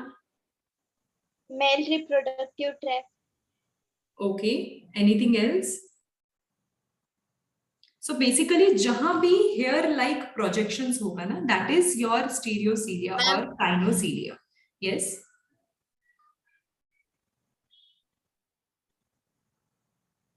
Stereocilia are present also the Okay, we'll do one thing. So basically एक चीज करते हैं वापस से सारे बच्चे, क्योंकि 2-3 बच्चों ने नोटिस किया है, मैं आपको बस हिंट देती हूँ। स्टीरियोसीलिया एंड काइनोसीलिया हमारे हेयर मॉडिफिकेशंस हैं, यानी हमारे जो हेयर लाइक प्रोजेक्शंस, कहीं कहीं एपिथेलियल सेल्स पे small hair fibres, hair like fibres बन जाते हैं, जैसे हमारे ईयर्स में, हमारे नोज में, नेजल पैसेज में, जो कि जिनका मेजर वर्क होता है ट्रैक करना जर्म्स को। तो वो बेसिकली स्टीरियोसीलिया और काइनोसीलिया होते हैं। बट इनमें एक मेन डिफरेंस है, इनमें डिफरेंस ये है कि इनके जो हेयर प्रोजेक्शंस है ना, एक के ट्रू सीलिया होते हैं और एक का ट्रू सीलिया नहीं होता। यानी एक में ट्रू सीलिया, यानी याद आ रहा है 9+2 ट्यूब्यूल्स थे, वो प्रोटीन का स्ट्रक्चर हमने देखा था 9+2 sometime very way back in kingdom, हमने एक चीज देखी थी। तो एक जो होता है दैट इज ट्रू सीलिया, और इनमें से जो एक है that is not at all true, उसमें सिर्फ एक्टिन फाइबर्स प्रेजेंट है। Actin is a type of protein actually, तो उसमें सिर्फ वो प्रेजेंट है। थोड़ा पढ़ के आओ, मैंने आपको हिंट दे दिया कि उसमें क्या क्या इंफॉर्मेशन है और कौन से टाइप का मॉडिफिकेशन है ये भी। सो थोड़ा सा पढ़कर आओ, then we will discuss. This is a topic, these are few of the topics जो मैं पर्पसली आपको आपके रीड करने के लिए छोड़ रही हूँ, ताकि आप लोग भी थोड़ा उसके बारे में समझो कि एग्जैक्टली वो क्या क्या है। Okay okay Ruchir, I understood, I thought कि आप क्वेश्चन पूछ रहे हो, I understood your point now. Okay, shall I change the slide? Yes, ma'am. Okay, so basically हमारा टिश्यूज के 1 by 1 अगर मैं चीजें देखूं तो हमने कौन कौन सा देखा अभी। फर्स्ट वन मींस सपोर्ट, आपका प्रॉपर सपोर्ट एंड फ्लूइड, ये 3 चीजें देखी। बट क्योंकि एनसीईआरटी में ये 3 प्रॉपर नेमिंग नहीं दी हुई, मीन्स ये 3 मेजर कैटेगरीज मेंशन नहीं की हुई है, बट ये चीजें लूज, डेंस, बोन्स, कार्टिलेजेस ये सब दिए हुए हैं। तो हम क्या करेंगे, हम ये इनके बेसिस पे पढ़ेंगे। तो I will number from 1 to 6 ताकि आपको फ्यूचर में कंफ्यूजन ना हो, आप ये ना सोचो कि मैं 1 to 6 क्यों जा रही हूँ। ओके, सो हमारा first type is our loose connective tissue.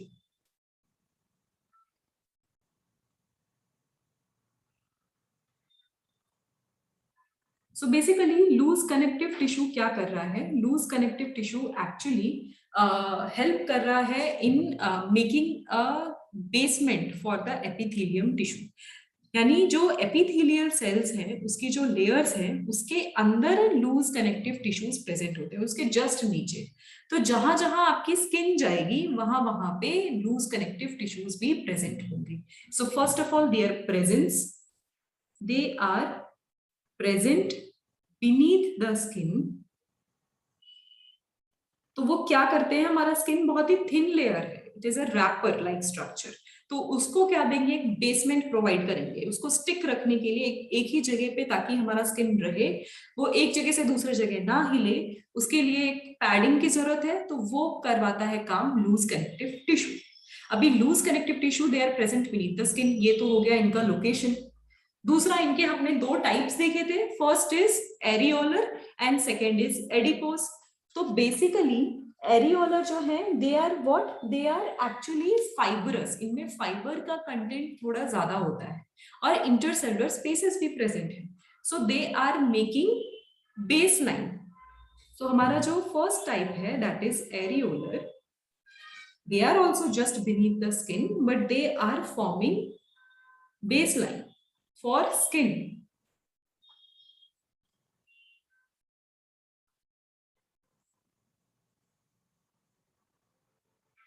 एक चीज ये, दूसरा चीज क्या कि इनमें क्या प्रेजेंट है, fibre content is high.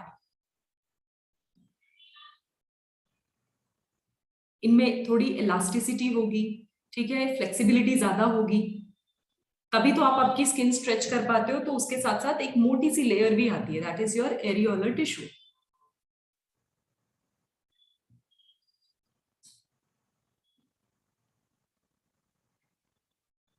So these are few of the characteristics. दूसरा चीज आपने देखा adipose, again beneath our skin, यानी आपके स्किन के जस्ट नीचे इनकी भी लेयर प्रेजेंट होती है, और इनके जो सेल्स होते हैं एडिपोस टिश्यू के इंडिविजुअल सेल्स को हम बोलते हैं एडिपोसाइट्स। अब आपको इंडिविजुअल सेल्स के भी नाम याद रखने होंगे। सो this is your very first name जो मैं आपको बता रही हूँ, दैट इज एडिपोसाइट्स।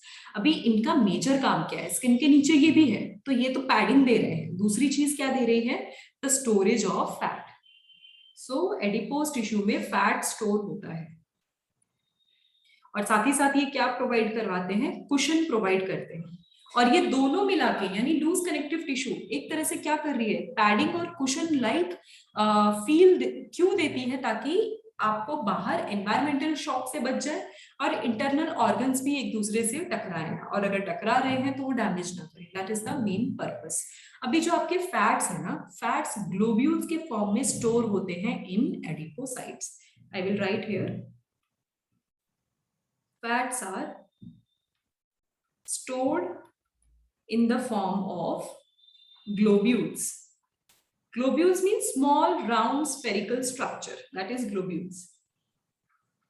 अब देखो, जो इनके फैट के स्टोरेज हैं वो फैट ग्लोब्यूल्स पे डिपेंड करती है, और उसी की वजह से इनके फैट्स का जो टाइप है वो चेंज हो जाता है, दैट इज इंपॉर्टेंट। अब ये वाला पार्ट आपकी एनसीईआरटी में भी है, और ये वाला पार्ट पूछा भी जाता है सबसे ज्यादा। अब देखो, जो ग्लोब्यूल्स हैं उनके साइज, उनके नंबर पे हमारे पास 2 टाइप के फैट्स होते हैं। First is white adipose tissue, white adipose tissue, और दूसरा होता है ब्राउन एडिपोज टिश्यू। अब जो व्हाइट एडिपोज टिश्यू है उसको व्हाइट क्यों कह रहे हैं, क्योंकि इसके पास एक सिंगल लार्ज फैट ग्लोब्यूल है, मींस एक ही ग्लोब्यूल होगा और बहुत बड़ा और लार्ज होगा, that is the first part, single large fat globule, that is their main characteristics. और ब्राउन को ब्राउन क्यों कहते हैं? क्योंकि इनके पास क्या है, मल्टीपल स्मॉल फैट ग्लोब्यूल्स, एक बड़ा होगा और उनके पास बहुत सारे छोटे छोटे होंगे, that is the major difference. दूसरा, इनके पास एक्चुअली आयरन कंटेंट बहुत ज्यादा होता है, आयरन कॉन्सेंट्रेशन इज हाई, इस वजह से ब्राउन कलर अपीयर होता है। दूसरा, ये जो एरो है इट मींस हाई। दूसरा, इनके पास माइटोकॉन्ड्रिया भी ज्यादा होता है। अब देखो, अब आप बोलोगे कि ये टाइप के सेल्स अब कहाँ और क्यों प्रेजेंट हो रहे हैं? ये जब आपको बहुत ज्यादा एनर्जी की जरूरत है तब प्रेजेंट होते हैं, क्योंकि वही जो स्टोर्ड फैट है उसको माइटोकॉन्ड्रिया वहीं के वहीं क्या करेगा, एनर्जी में कन्वर्ट करवा देगा। दैट इज वन ऑफ द इंपॉर्टेंट पार्ट। अब ये कहाँ प्रेजेंट होते हैं? इन इन्फेंट्स, न्यूबॉर्न बेबीज में सबसे ज्यादा होते हैं, उनको बहुत ज्यादा एनर्जी की रिक्वायरमेंट है। और जो ये सिंगल व्हाइट फैट होते हैं ना, व्हाइट एडिपोज टिश्यूज, इनको बर्न करना थोड़ा मुश्किल होता है, एक बहुत बड़ा मॉलिक्यूल रहता है इसलिए। तो ये हो गया। दूसरा, जो एनिमल्स हाइबरनेशन में रहते हैं, जैसे बियर या रैट्स, जो सर्दियों में या फिर गर्मियों में सीजन के हिसाब से लॉन्ग स्लीप पीरियड में चले जाते हैं ना, तो हाइबरनेटिंग एनिमल्स में actually brown and adipose tissue सबसे ज्यादा प्रेजेंट होते हैं। So they are present in hibernating animals. ये आपके लिए दो एक्स्ट्रा इंफॉर्मेशन, तो इसलिए ये चीज थोड़ी सी इंपॉर्टेंट हो गई और आपको ये ध्यान रखना पड़ेगा। लूज कनेक्टिव टिश्यू में और कुछ नहीं याद हो तो elasticity, flexibility just beneath the skin, बस इतना भी याद रखोगे तो चलेगा। और दूसरा point, white adipose tissue and brown adipose tissue, that you have to understand. Everyone understood? Yes ma'am. Okay, next है हमारा ये तो हो गया about our loose tissue. Second हम कैटेगरी देखेंगे अबाउट डेंस टिश्यू।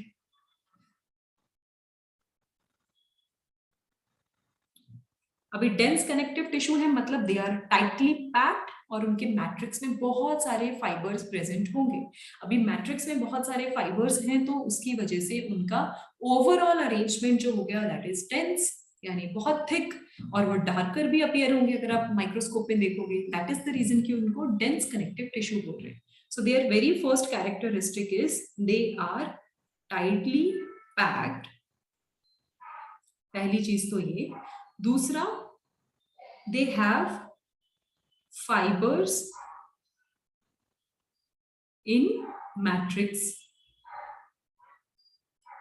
So इस चीज को हम डेंस कनेक्टिव टिश्यू कह रहे हैं। अब इसमें हमने दो टाइप्स देखे थे। दूसरा, पहला ये देखा था रेगुलर एंड दूसरा देखा था इररेगुलर। अभी जो हमारा रेगुलर पार्ट है, मींस हमारा जो रेगुलर कनेक्टिव टिश्यू है, इसमें एक्चुअली जो फिब्रोब्लास्ट यानी हमारे जो फाइबर्स हैं वो रोज में प्रॉपर अरेंजमेंट है, उनका प्रॉपर रो में अरेंज्ड है। दैट इज द रीजन उसको रेगुलर कह रहे हैं।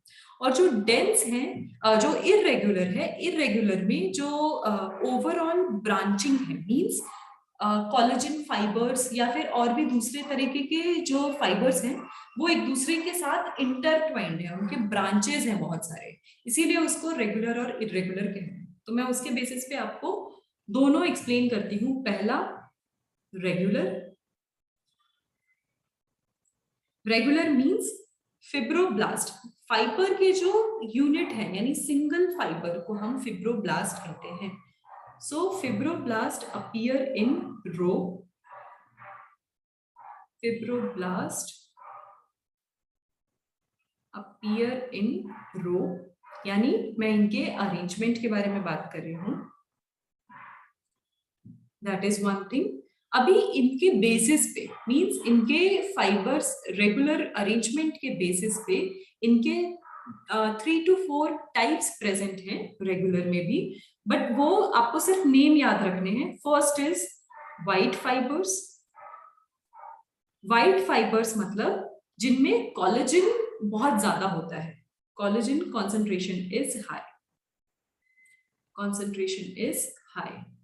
और सबसे ज्यादा प्रोटेक्शन की किसको रिक्वायरमेंट है? हमारे स्कल को। इसीलिए हमारे स्कल बोन्स में के आसपास जो भी कनेक्टिव टिश्यूज हैं यानी डेंस कनेक्टिव टिश्यूज, उनका क्या बोलते हैं कि वहां पे कोलेजन बहुत ज्यादा है ताकि इमीडिएटली रिपेयर कर सके।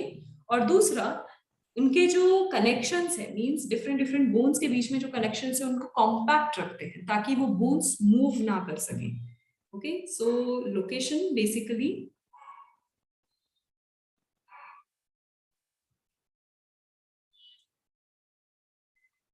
their location is skull bones. So what they do, they make them immovable.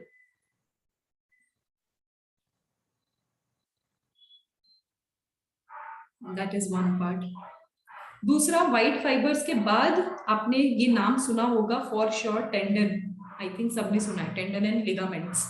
Tendon मतलब ऐसा कनेक्टिव टिश्यू जो मसल और बोन को क्या करता है, कनेक्ट करवाता है, उनको एक दूसरे के साथ ज्वाइन करवाता है. सो इट जॉइंस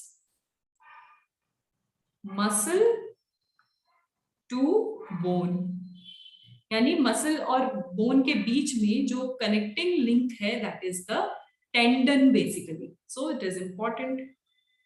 दूसरी चीज क्या हो गई, अब टेंडन हो गया तो नेक्स्ट हो जाएगा ligament.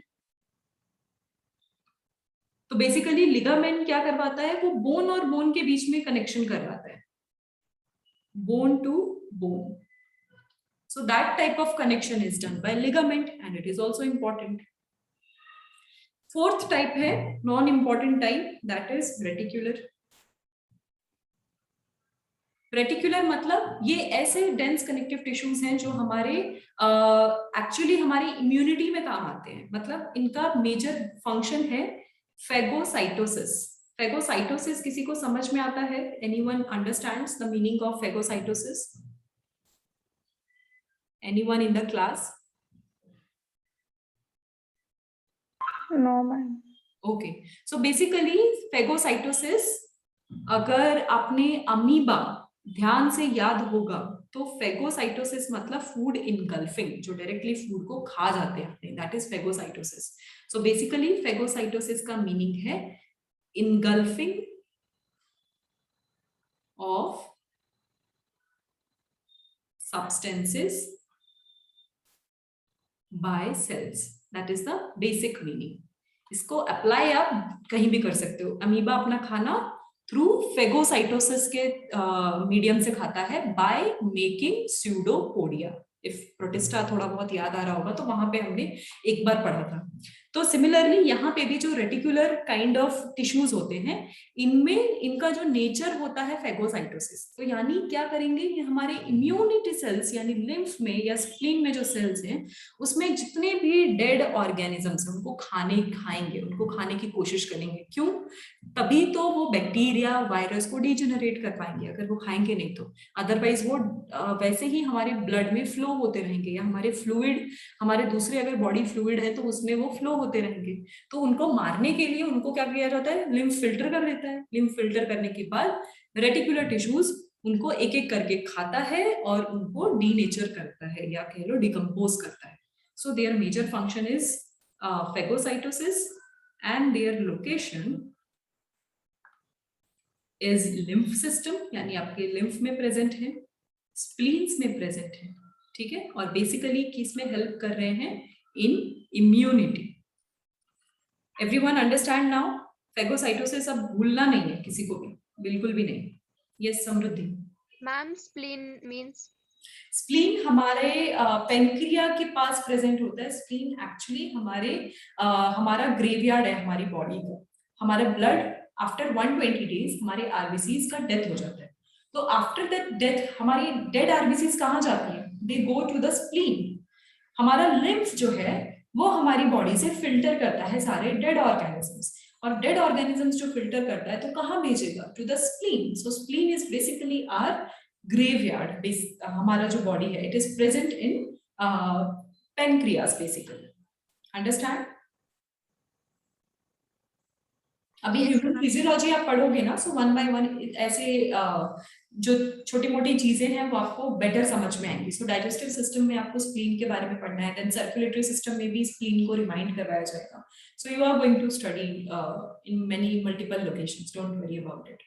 Okay, everyone understood about dense connective tissue? Yes ma'am. Everyone for sure? Yes ma'am tendon मतलब हमारा एल्बो आएगा ना फिर उसमें? किसमें?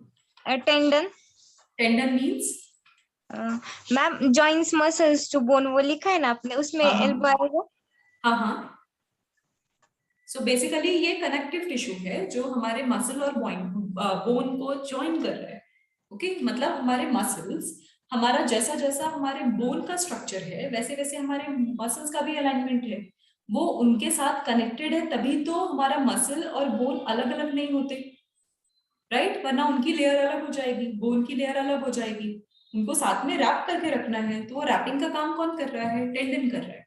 एंड सिमिलरली बोन को भी बोन से कनेक्ट करना है, तो लिगामेंट वो काम कर रहा है। ओके, सो यही तो मेन पर्पस है कनेक्टिव टिश्यू का, that is the reason we are calling them connective tissue. Understood now? Yes ma'am, Yes, ma'am. Shall I change the slide? Yes ma'am. Okay, so basically next हमारा type है अभी कौन सा देखा हमने? I just forgot. Okay, regular. हमने अभी regular देखा, नेक्स्ट हमें देखना है इर्रेगुलर। इर्रेगुलर कुछ भी नहीं है, इर्रेगुलर इन द सेंस कि इनके पास ओवरऑल क्या है, फिब्रोब्लास्ट या फाइबर्स का कॉन्सेंट्रेशन ज्यादा है। So fibroblast concentration is maximum, that is our irregular tissue, means इसका one of the important characteristics। और ऊपर से कौन सा फाइबर ज्यादा है? Collagen fibres, that is way more। अभी ये कहाँ प्रेजेंट होंगे? इरेगुलर एक्चुअली हमारे स्किन के अंडर भी थोड़े थोड़े प्रेजेंट होते हैं, अंडर स्किन, तभी हमारे स्किन को कोलेजन फाइबर मिल सकेगा रिपेयर करने के लिए। Then they are around bone, bone को भी सराउंड कर, उसके अराउंड भी ये लोग प्रेजेंट रहते हैं। Okay, so these are important locations जहां पे irregular dense connective tissue present है। Okay, this is it. ये इतना इंपॉर्टेंट नहीं है, सो इसमें ज्यादा हमें इन डेप्थ भी नहीं जाना है। ओके, रक्षा आपको कौन सी वाली स्लाइड चाहिए? इससे पहले वाली? हाँ ma'am. Okay, tell me if you are done. Done ma'am. Okay. So this is about our dense connective tissue. अभी समझ में आया सबको? Yes, ma'am. अब हम पढ़ेंगे हमारा सपोर्टिव कनेक्टिव टिश्यू, यानी सपोर्टिंग में हमारे मेन कार्टिलेजेस एंड बोन। अब मैंने आपको डबल स्टार बोन में करके दिया है, तो बोन हमें इन डेप्थ पढ़ना है, इतना टाइम अब बचा नहीं है हमारे पास। सो मैं आपको पहले ले लेती हूँ कार्टिलेजेस, ताकि वो हम 5 मिनट्स में वो हमारा कार्टिलेजेस हो जाएगा। बोन्स के लिए हमें ज्यादा टाइम चाहिए, 5 minutes is not possible. So basically cartilages का जो यूनिट सेल्स हैं, they are known as chondrocytes. पहली इंफॉर्मेशन तो ये रख लो, जैसे वहां पे एडिपोसाइट्स देखे थे, फाइब्रोब्लास्ट देखे थे, वैसे ही यहाँ पे कॉन्ड्रोसाइट्स, यानी इनके एक यूनिट सेल्स को हम बोलते हैं। This is important. दूसरा, जैसे मैंने दूसरे सेल्स में कहा था हाइएलुरोनिक एसिड प्रेजेंट है, वैसे ही कार्टिलेजेस का मेन कंस्टिट्यूएंट यानी मेन कंटेंट जो होता है, molecular content, I will write here molecular content, that is gag. अभी गैग कौन से फाइबर्स हैं, मैं इनका फुल फॉर्म बताती हूँ, ये शॉर्ट फॉर्म है। GAG is glucoso amino glycans, यानी हर चीज ग्लूकोज ग्लूकोज है, so that is glucoso amino glycans. These are the fibers that are most abundant in cartilages. Abhi inke basic characteristics, they are strong, of course, they are strong. Then they are flexible, yes, they are flexible also. Then इनका जो matrix होता है, matrix is semi rigid, मतलब completely solid नहीं है, solid हो गया तो वो bone हो जाएगा। दूसरा अवस्कुलर। अब अवस्कुलर सबको समझ में आता है, कल हमने इन डिटेल डिस्कस कर लिया था अवस्कुलर क्या होता है। मींस डायरेक्टली ब्लड वेसल्स का कनेक्शन नहीं होगा, ठीक है। देन दूसरा, ये कहाँ प्रेजेंट होते हैं, their location. So their location is basically the long bones, उनको सपोर्ट करेंगे, to support long bones. And second, bones के एंड में, जब भी बोन्स के एंड, बोन को एंड करना होगा, फिनिशिंग देनी होगी, वहां पे प्रेजेंट होंगे. So they are present at the end of the bone. ये दो इनके मेजर लोकेशंस हैं. टच योर नोज, आपका नोज फ्लेक्सिबल है ना, इसका जो बोन पार्ट है, बोनी पार्ट है, वो बहुत पहले ही खत्म हो जाता है. If you touch from the starting, जहां पे आपका आई का जॉइंट है, वहां पे अगर आप देखो, वहीं पे आपका बोन खत्म हो जाता है. एंड जो आपका टिप पार्ट है, it is flexible but still strong, और इतना भी क्या बोलते हैं कि फ्लूइड नेचर नहीं है, बट इलास्टिसिटी प्रेजेंट है. So that is your cartilages. Touch your external ear, ear pinna. Ear pinna आप कितना भी ईयर प्रेस करो एंड वापस से छोड़ोगे तो वो क्या हो जाएगा, योर वापस से ओरिजिनल शेप में आ जाता है. So they are flexible but still they are very strong. आप वो रप्चर नहीं कर सकते. Plus we girls specially we prick our nose and ear, right. हम ईयर रिंग्स पहनते हैं, नोज रिंग्स पहनते हैं, एंड जब हम प्रिक करते हैं तो ब्लड नहीं आता. So that will show the avascular nature. Everyone understood. और ये क्या है, हमारे बॉडी एंड्स है ना, मतलब यहाँ पे बोन का एंड हो रहा है, ये हमारे बॉडी के एंड्स हैं. हमारे नोज, हमारे ईयर्स, हमारे फिंगर टिप्स, हमारे फुट टिप्स, ये सब क्या है, हमारे बॉडी के एंड्स होते हैं. तो उनमें से जो दो एंड्स हैं, that is our ear and nose. यहाँ पे एंड में क्या प्रेजेंट है, cartilages. These are the important locations जो मैं आपको अभी से ही बता रही हूँ. Understand? Yes ma'am. Yes ma'am. अभी मैं थोड़ा सा डायग्रामेटिक रिप्रेजेंटेशन दे देती हूँ कि एग्जैक्टली कार्टिलेजेस का फॉर्मेशन कैसा होता है. Suppose this is a small section जहां पे क्या प्रेजेंट है, हमारे कार्टिलेजेस. सो जो कार्टिलेजेस है ना, वो एक दूसरे के साथ छोटे छोटे स्पेसेस में, यानी कॉन्ड्रोसाइट्स की बात कर रही हूँ सेल लेवल पे, तो वो एक दूसरे के साथ छोटे छोटे स्पेस में प्रेजेंट होते हैं. They are chondrocytes. अभी इनके बाहर क्या है, that is matrix. So this is what, fluid matrix. This is how they are arranged.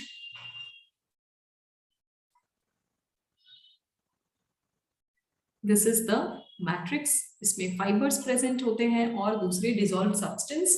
Gag fibre most important है. सो अगर मैं इनको लेबल करने की कोशिश करूं, this part is the matrix part,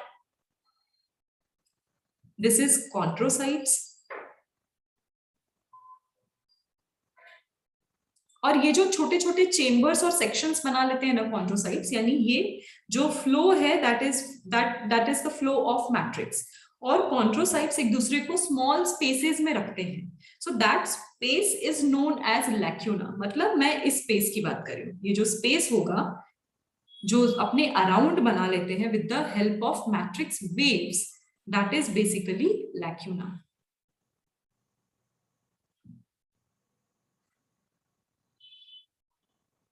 so lacuna को आप बोल सकते हो स्मॉल चेम्बर, जिसके अंदर कॉन्ड्रोसाइट्स प्रेजेंट होते हैं. तो स्मॉल चेम्बर्स को हम बोल देंगे लैक्यूना. लैक्यूना में होगा कॉन्ड्रोसाइट. कॉन्ड्रोसाइट के बाहर जो भी स्पेसेस बचे हुए हैं, उनमें होगा matrix. So that is the diagrammatic representation of typical cartilages. यहां तक सबको समझ में आया? Yes ma'am. अभी Yes. पार्ट, Yes, इनका ma'am. जो मैट्रिक्स है उनमें फाइबर्स में तो सबसे पहले मैंने आपको बता दिया जीएजी फाइबर्स इंपॉर्टेंट है. उसके अलावा और कौन कौन से फाइबर्स हैं, इनमें इलास्टिन, तभी तो इनमें फ्लेक्सिबिलिटी है, दैट इज इंपॉर्टेंट.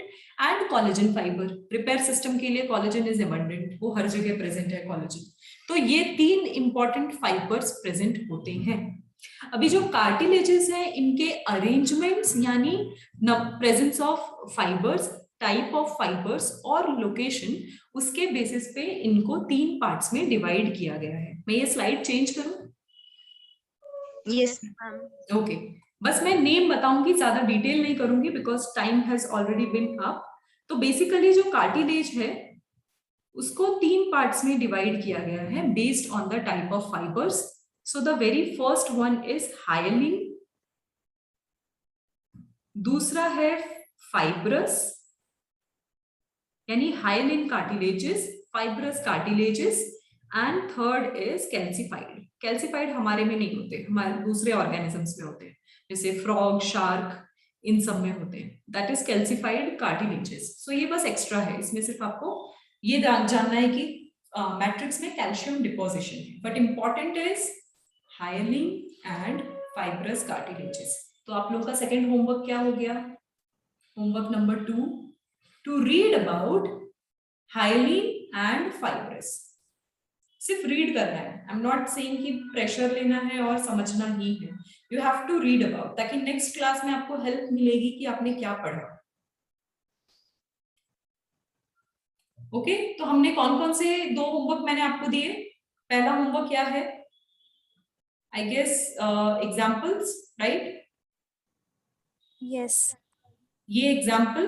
दूसरा लेवल 1 एपिथेलियल टिश्यू सॉल्व करना है। थर्ड होमवर्क है आई थिंक सीलिया, स्टीरियोसीलिया, काइनोसीलिया, इनका डिफरेंस एक बार रीड करके आओ, then I will explain you better. Already मैंने आपको एक्सप्लेन कर दिया है, बट बेटर एक्सप्लेनेशन के लिए you have to read. And last homework is to read about hyaline and fibrous. Okay ma'am 1 minute, पीछे की स्लाइड लो ना। Okay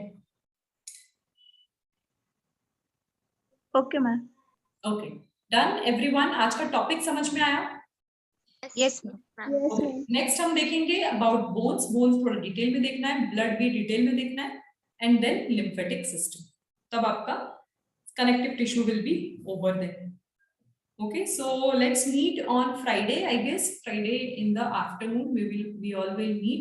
Till then, everyone do your homework and बच नहीं सकते होमवर्क से। रीजन ये है, फ्राइडे को स्पेशली सिन्नर वाले बच्चे, आई एम कमिंग, मैं तो आप लोगों का नोटबुक चेक कर लूंगी, तो सिन्नर वाले बच्चे नोटबुक लेकर आनी है, ठीक है, ये वाली जो आप मेंटेन कर रहे हो, so that I will see and I will also notice कि आप लोगों ने कहाँ पे और कितना पढ़ा है।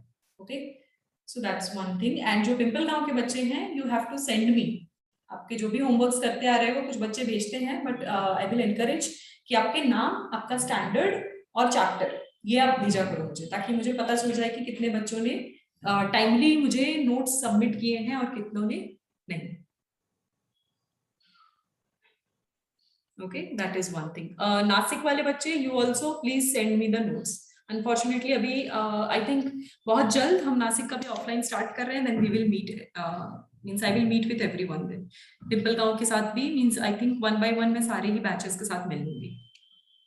रुचि, what question? I didn't get your question. Which question you are talking about? Can you come on call? Yes ma'am, मैंने आपको एक क्वेश्चन व्हाट्सएप किया था, तो आपने बोला था आप डिस्कस करोगे। Okay, wait.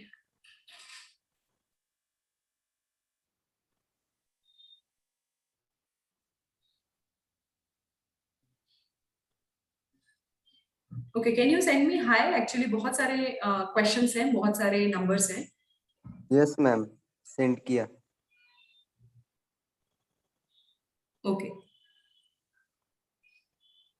ओके, बेसिकली जो वेल्स के बारे में है, मीन्स ये जो क्वेश्चन है जो आपने पूछा था, सो मैंने No. इसके बारे में भी पढ़ा। You are talking about horny cells, right? हाँ मैम, उसके ऊपर एक क्वेश्चन था, मैंने आपको भेजा है अभी भी, फिर से उसी क्वेश्चन को ये किए हैं आप। यस मैम, वो वाला। ओके ओके, अच्छा, तो बच्चे अभी क्वेश्चन क्या है? रुचिर का क्वेश्चन ये है कि जो बर्ड है that is transferred from 30 degree Celsius to 10 degree Celsius, ठीक है, तो बॉडी का Yes, ma'am. टेम्परेचर क्या होगा अभी? तो ये बताओ, अभी बर्ड क्या है? वार्म ब्लडेड एनिमल, यानी होम्योथर्मस। होम्योथर्मस Yes, का ma'am. मीनिंग क्या था? कि कुछ भी हो जाए, वो- उनका बॉडी अपना इंटरनल टेम्परेचर मेंटेन कर लेता है अपने आप। That's Yes, what ma'am. discussed, उनका टेम्परेचर चेंज नहीं होता, रेगुलेट बाहर की कंडीशन से नहीं होता है, वो अपने आप ही कर लेते हैं। उनके पास अपने मल्टीपल मैकेनिज्म्स होते हैं जिसमें वो अपना टेम्परेचर कंट्रोल कर लेते हैं। यानी अगर आपको सर्दी लग रही है, दैट इज आवर पर्पस ना, कि basically suppose let's take, not leave the bird, हम भी होम्योथर्मस है, तो ह्यूमन, यानी विंटर सीजन में आपका टेम्परेचर क्या बाहर के टेम्परेचर जैसा रहता है? नहीं, हमारा 37 ही रहता है, चाहे कुछ भी हो जाए। हाँ, अगर हमें ठंड लग रही है और टेम्परेचर चेंज हो रहा है, तब हमारी बॉडी सर्टेन एक्शंस कर लेती है, हमें उतने वैसे इंस्टिंक्ट्स आ जाते हैं to wrap ourselves in warm clothes में भी, या फिर हमारी बॉडी में शिवरिंग स्टार्ट हो जाती है टेम्परेचर कंट्रोल करने के लिए। सो this is the natural instinct जिससे कि हमारी बॉडी अपना टेम्परेचर मेंटेन कर लेती है। या फिर गर्मियों में, अगर गर्मी हो तो अपने आप स्वेटिंग के थ्रू बॉडी अपना टेम्परेचर रेगुलेट कर पाती है। So these are the small mechanisms जिससे कि बॉडी अपना इंटरनल टेम्परेचर बैलेंस करती है। अब एक कोल्ड ब्लडेड में क्या प्रॉब्लम है कि उनमें ये मैकेनिज्म नहीं है। और इससे क्या हो जाता है कि जब बाहर का टेम्परेचर चेंज हो रहा है तो उनकी बॉडी का भी टेम्परेचर चेंज होता है। इस रीजन की वजह से वो हमेशा दिन और रात में इधर से उधर भागते रहते हैं। कभी छांव में जाते हैं तो कभी धूप में आते हैं। सबसे इंपॉर्टेंट कॉमन एग्जांपल्स आपने देखा होगा कैमलियन, छिपकली या फिर गिरगिट को देखा कि वो एक जगह से दूसरी जगह गायब, मतलब दोपहर में तो छिपकलियां दिखती ही नहीं है, और अगर बहुत गर्मी हो गई कॉर्नर्स में तो वो बाहर निकल के आने लगती है, मीन्स इनसाइड द हाउस। वो क्यों आ रहे हैं inside the house? To cool them down. Okay, then same आप कैमिलियंस में भी देखोगे, आप रेप्टाइल्स में भी देखोगे, they bury themselves inside the hole in the soil. Why? क्योंकि उनको अपना टेम्परेचर रेगुलेट करना है। तो क्वेश्चन क्या पूछा है अब कि अगर बर्ड 30 डिग्री से दूसरी जगह पे चेंज हो रहा है तो उसका टेम्परेचर, बॉडी टेम्परेचर क्या होगा? So it will going to remain same. Not only bird, any homothermus का टेम्परेचर कहीं चले जाओ, किसी मौसम में चले जाओ, it is going to be same. Understand? मतलब मैम वो अपनी बॉडी का टेम्परेचर वापस बढ़ाएगा नहीं क्या? क्यों बढ़ाएगा? जरूरत है आपको 37 से ज्यादा बढ़ाने की जरूरत है? आपके बॉडी का सब कुछ खराब हो जाएगा। 1 डिग्री छोड़ो, आप पॉइंट समथिंग समथिंग कुछ बढ़ जाता है तो हमें कितना बुखार हो जाता है। इमेजिन, बॉडी बैलेंस रहेगी? नहीं हो सकता। So that is the major function. हमारे हर ऑर्गेनिज्म का एक सेट स्टैंडर्ड टेम्परेचर हो चुका है जिसमें उनके सारे बॉडी के फंक्शंस नॉर्मली होते हैं। वही आइडियल टेम्परेचर और वही चाहिए हमारी बॉडी को। उससे कम या ज्यादा हुआ तो हमें वो सहन नहीं होगा। Okay, that is the main function. समीक्षा, सिन्नर के स्टूडेंट्स को बोर्ड के नहीं, आपके नीट या एनसीईआरटी आप बोल लो, उसकी भी नोटबुक, दोनों नोटबुक लेके आनी है। ओके, बोर्ड के आप लोगों ने सबमिट किए थे क्या? लास्ट संडे मैंने कहा था सबमिट करने के लिए। If not, I will check tomorrow. Okay, I'll take the actions accordingly. Okay then, everyone, all the best, और मिलते हैं on Friday और Saturday, I'm not sure. So Friday को मिलते हैं maybe, और बाकी Yes, आप questions करो, solve करो सारे questions. If any doubt, then please ask me. Okay? Yes, ma'am. Bye, take care. Bye, ma'am.